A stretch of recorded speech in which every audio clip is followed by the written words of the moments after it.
Broadcasting from the business capital of the world, this is the Podcast Business News Network. Hey, welcome back, everybody.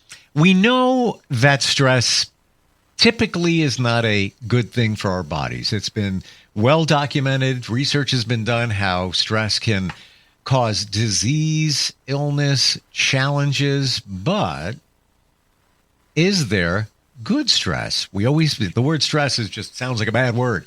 Is there good stress? We're going to look at that and all different types of stress through the eyes of somebody that supports people holistically with wellness and transformational coaching and so much more.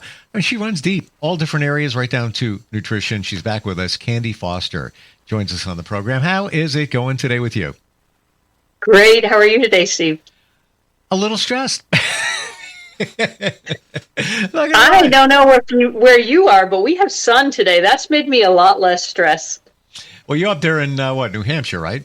Yeah. Yeah. But I hear you. The sun does something. Just a busy day, and it's my, you know what?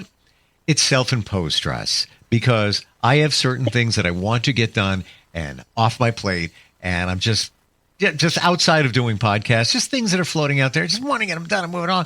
But then if I don't or I run behind, I'm feeling just, sometimes during the day, today, usually I'm chill. I'm just feeling a little like,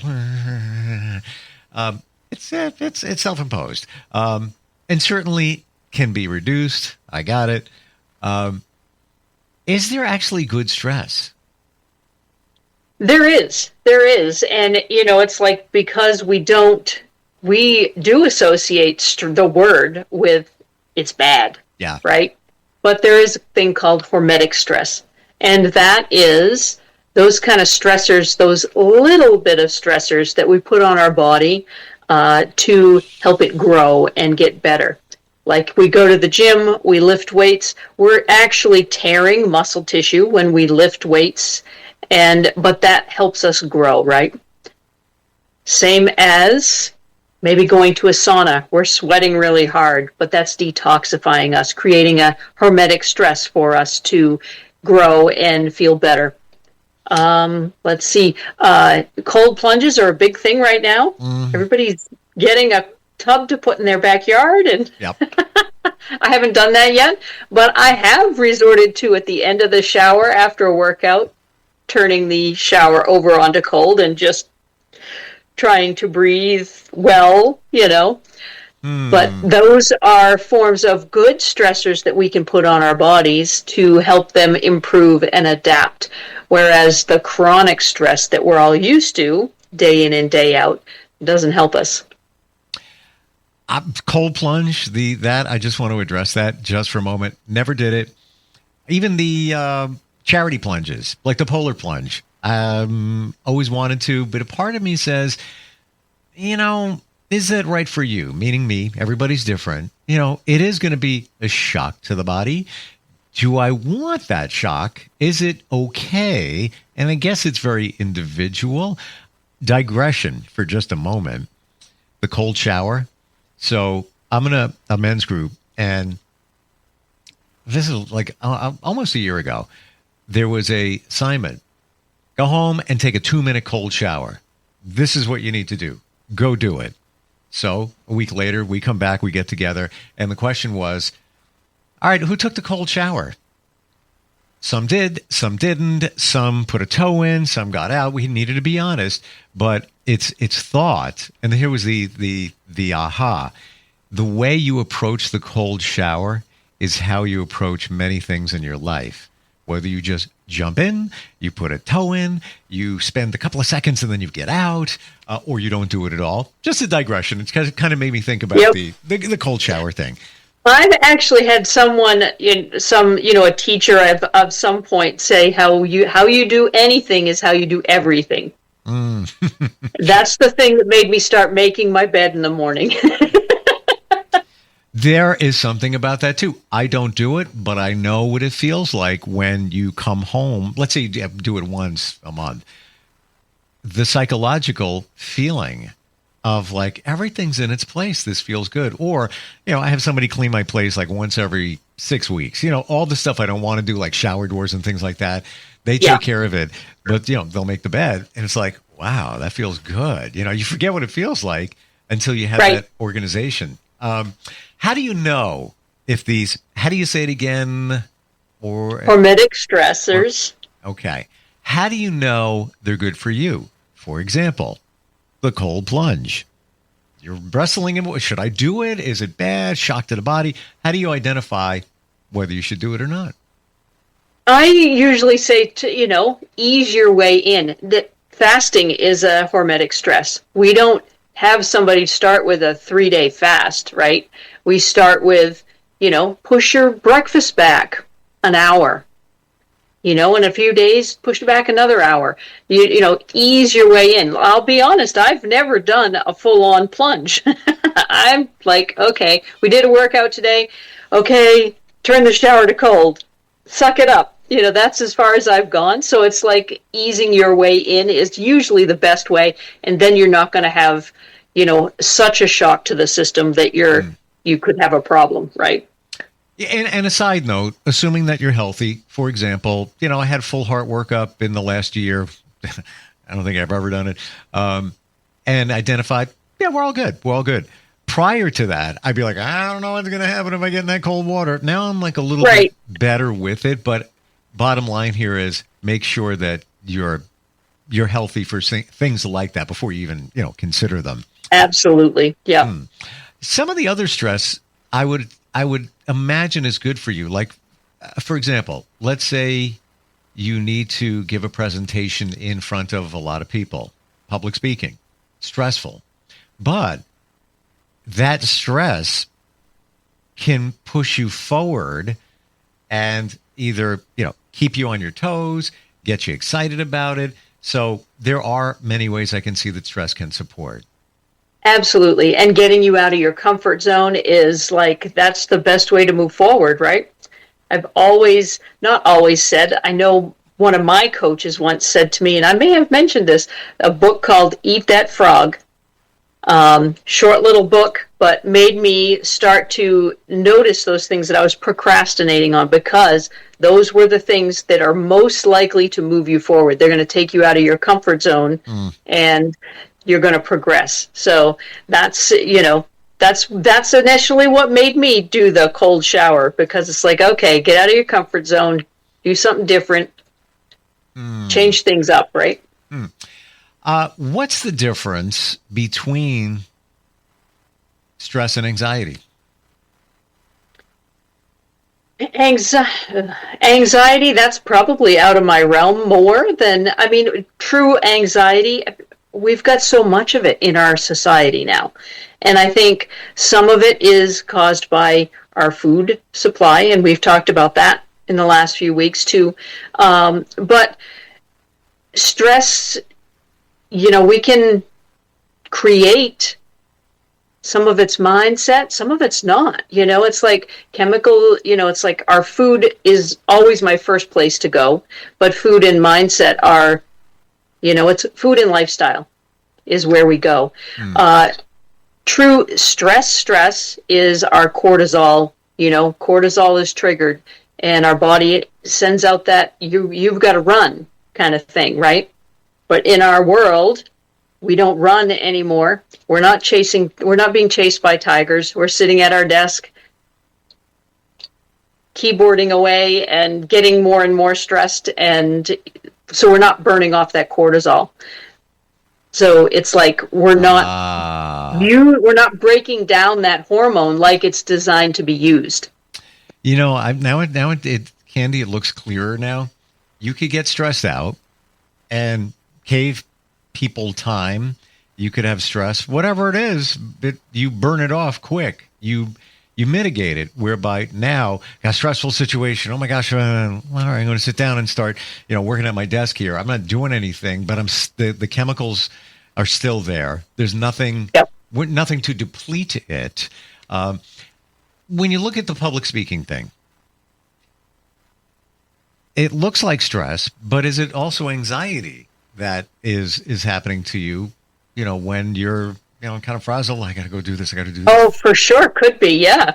I've done public speaking and there's a real thing about people being backstage, jumping around, shaking their hands, shaking off that energy, right? Because it's like getting that off, it's like, okay, you're working that out of your system, but it's getting you where you want to go.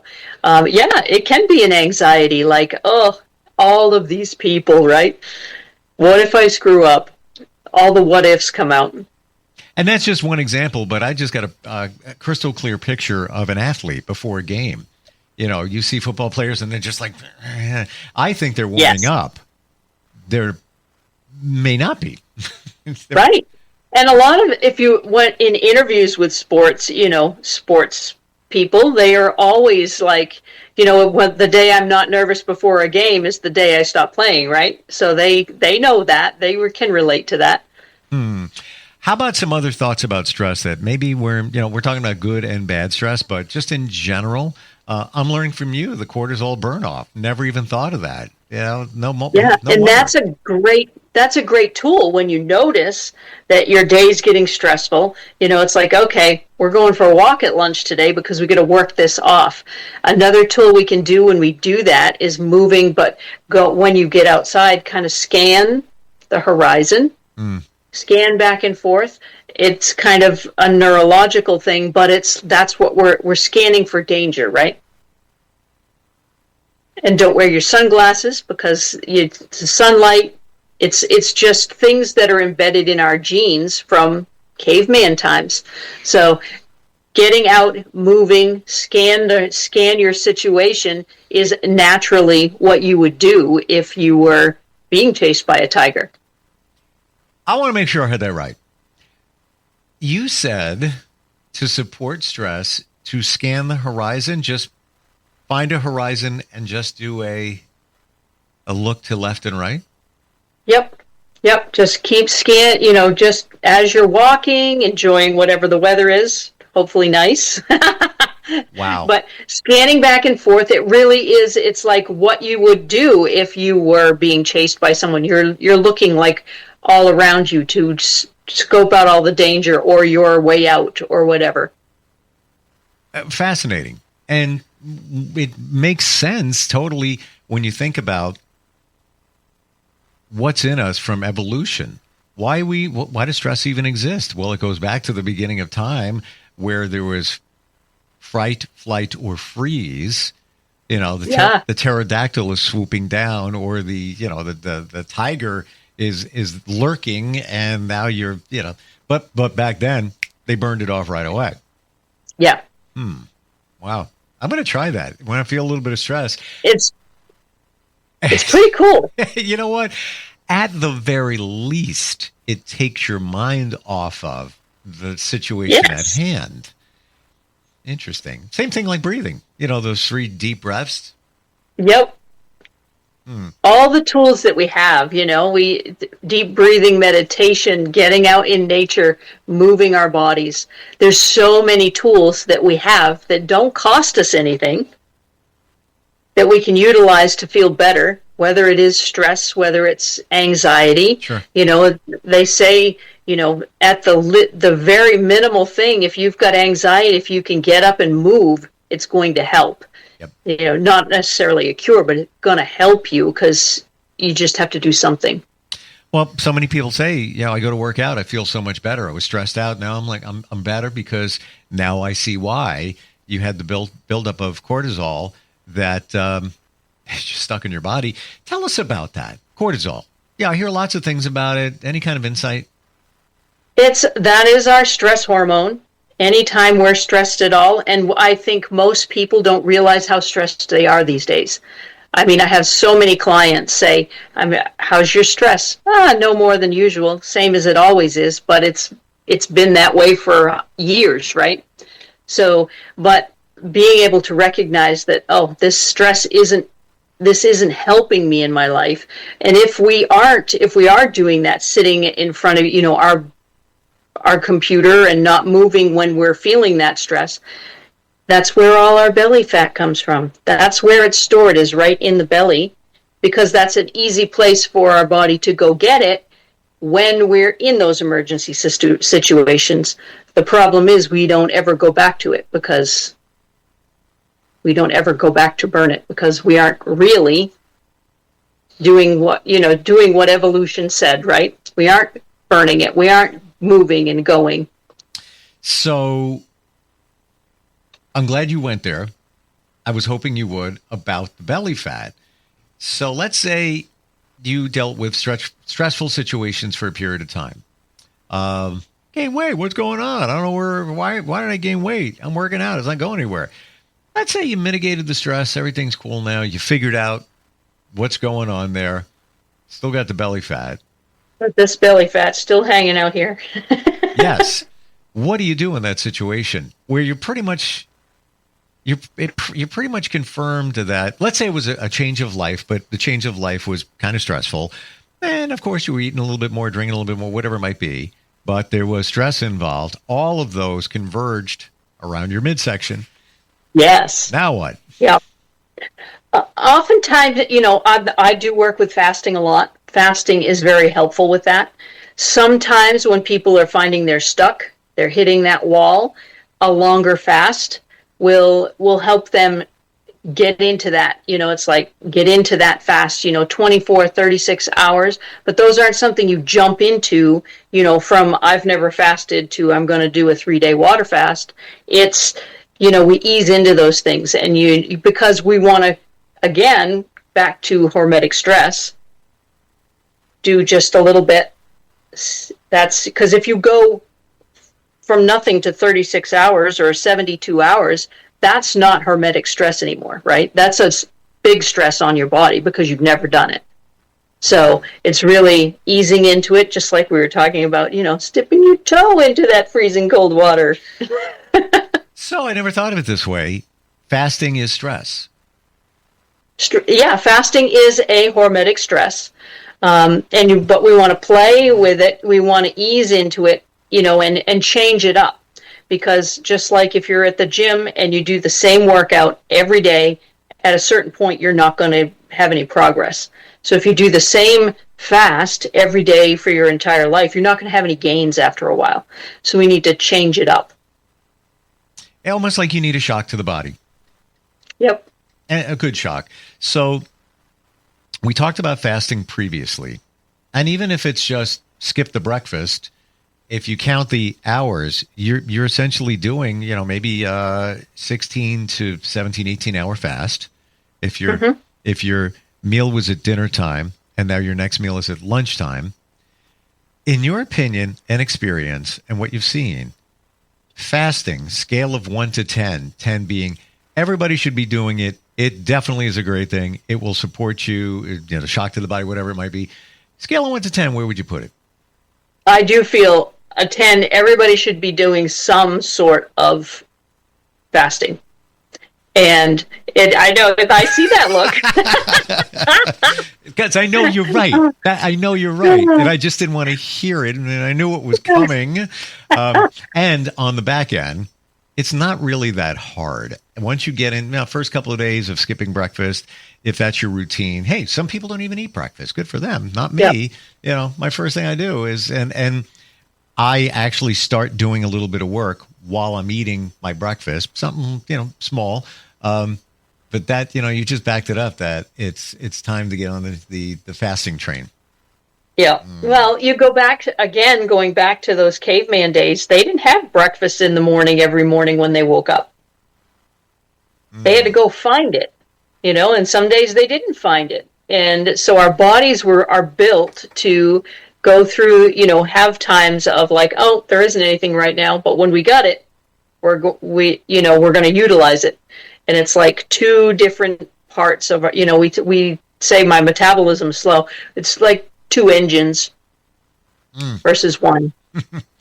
I saw a picture on Instagram, and it was, a lot of times they put in your feed like these just random pages, right? And it was like history or whatever. It was people from the 1970s at the beach.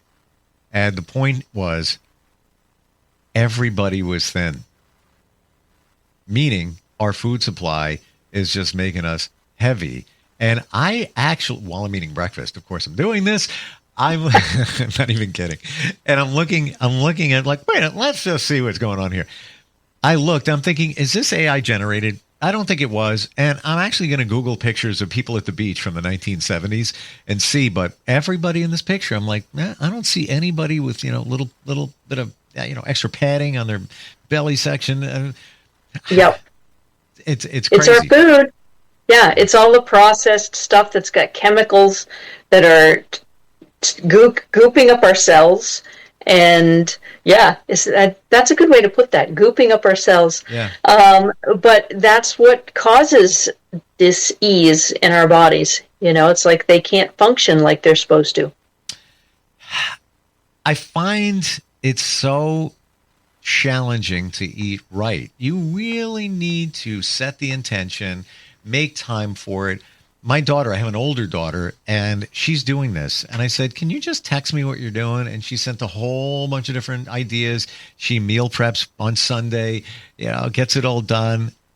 I'm going to start doing that within the next week and start making meals and ahead of time, but know what's going into it. You can buy, prepared meals. You don't know what they're putting into it. Exactly. Yep. It is. It's very true. And I'm the same way. Sunday is my day to do some meal prep, get it ready, because that's the first thing I find, because I have the same problem today. I don't know, this afternoon I felt like I need something sweet. I don't know why, but so I'm like, nope, drink your water, because I don't want to go back down that path, because once you start, it's hard to get out of. But having meals prepped, having stuff ready to just grab alleviates all that. Oh, what am I going to have for lunch? Ooh, that isn't really what I want. This, this is what I'm having because it's ready and it's done. Or when you're faced with, you're leaving for work, and I do this, I'll make a salad every few days. Sometimes it gets a little boring, so I kind of change it up. Lots of vegetables, chicken, et cetera, et cetera. When I have to make it at 7-something in the morning, it's a chore. It's like, all right, because then I got to make breakfast. Yeah. But then again, if I fast, I don't need to make breakfast. But it's just one more thing to make. Then I make some tea, and I was like, by the time I'm done, I'm 25 minutes in. So doing it on Sunday, where you're mass producing it, it's the way to go. I really feel it is, and you know what you're eating, and it's cheaper when you look at it. Yes, right. It is. Yep.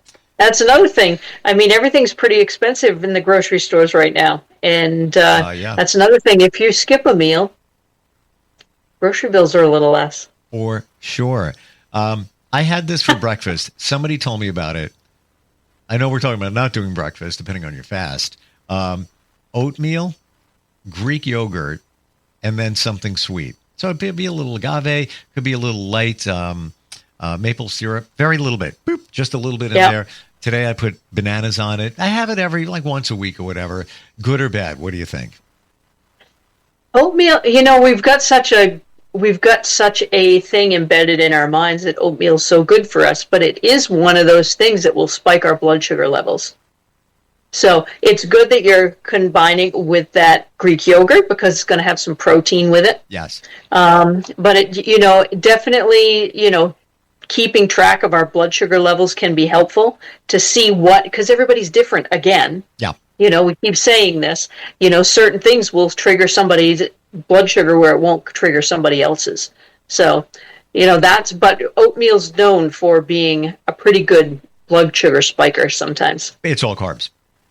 That's all. Yeah. And the oatmeal I found, to the protein point, has protein in it. I don't know how they're doing it, but it's got 20 grams of protein. Then you had the Greek yogurt, so there's more protein in there, a little bit of fat. But now that I'm thinking about it, and I'm afraid to admit it, no wonder I'm stressed out today. Look what I had for breakfast. Maybe that's it. I don't know. Maybe a correlation there. Always love talking with you, Candy. How do we connect with you if somebody's looking just for accountability, just for ideas, to move their life forward in many different directions? How do we get in touch with you? Absolutely. Candy Holmes-Foster-Wellness.com, HOLMES.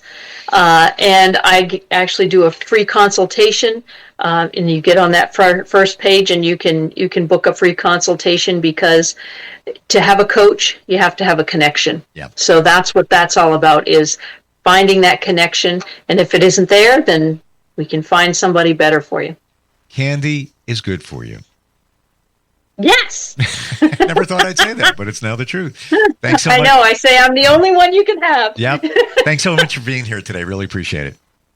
My pleasure. Have a great day. You too. We'll be right back.